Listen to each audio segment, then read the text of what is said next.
Hello guys, welcome to Tejas life style. Time 12 ஆயிடுச்சு. சூரியன் சுட்டெரிக்குது guys. இந்த நேரத்தில் பிரேக்ஃபாஸ்ட்டு சாப்பிட்ற ஒரே ஆள் நான் தான். வாங்க, நானும் சமைக்க போகிறேன். எபிசோடு 1 எப்படி இருக்குன்னு பாருங்கள். ஃபஸ்ட்டு விறகடுப்பில் தான் நாங்கள் சமைப்போம். ஒலை கொதிச்சிட்ருக்கு. நெக்ஸ்ட்டு நான் போய் காய்கறியெல்லாம் கட் பண்ணி வைக்கலான்னு சொல்லிட்டு கட் பண்ணிட்டு வந்துட்டேன். இது வந்து தக்காளி ஊறுகாய் தான் செய்ய போகிறோம். எப்படி செய்கிறதுன்னு பார்க்கலாம் வாங்க. ஃபஸ்ட்டு வந்து தக்காளி எடுத்துருக்கோம். நெக்ஸ்ட்டு கருவேப்பில்லை, நெக்ஸ்ட்டு பூண்டும் வெங்காயமும் எடுத்துருக்கோம். பூண்டு இந்த மாதிரி நான் குட்டி குட்டியாக கட் பண்ணியிருக்கேன். நெக்ஸ்ட்டு பச்சை மிளகாய் எடுத்துருக்கோம். ஃப்ரெண்ட்ஸ் வாங்க சமைக்கலாம். ஃபஸ்ட்டு ஆயில் விட்டுக்கணும் கொஞ்சம், உங்களுக்கு தேவையான அளவு. ஆயில் சாப்பிட்டா கொலஸ்ட்ரால் வருங்கிறாங்க. நான் அப்படிலாம் இல்லை, எவ்வளோ வேணாலும் யூஸ் பண்ணி சாப்பிடுவேன். ஃபஸ்ட்டு ஆயில் விட்டுங்க. ஃபஸ்ட்டு ஆயில் சேர்த்திட்டு நெக்ஸ்ட்டு வந்து கடுகு ப்ரிஃபரன்ஸ் தான். உங்களுக்கு பிடிச்சா நீங்கள் போடலாம், இல்லைன்னா நீங்கள் கடுகு போட தேவையில்லை. நான் கடுகு ஆட் பண்ணலை.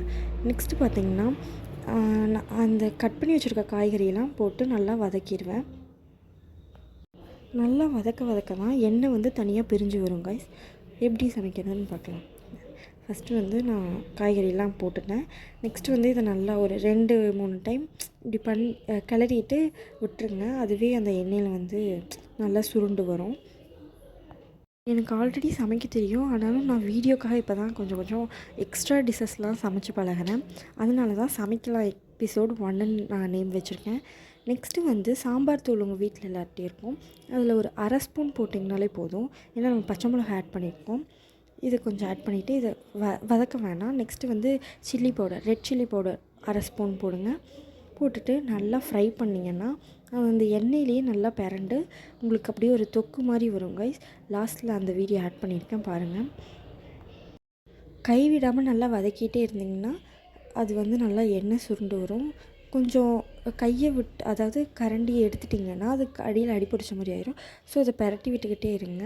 அப்போ தான் நல்லா மசியும். இந்த நான் குத்துற மாதிரியே தக்காளி நல்லா நசுக்கி விடுங்க. அப்போ தான் நமக்கு அது வந்து இப்படி ஒரு ஜூஸ் மாதிரி ஆகும்.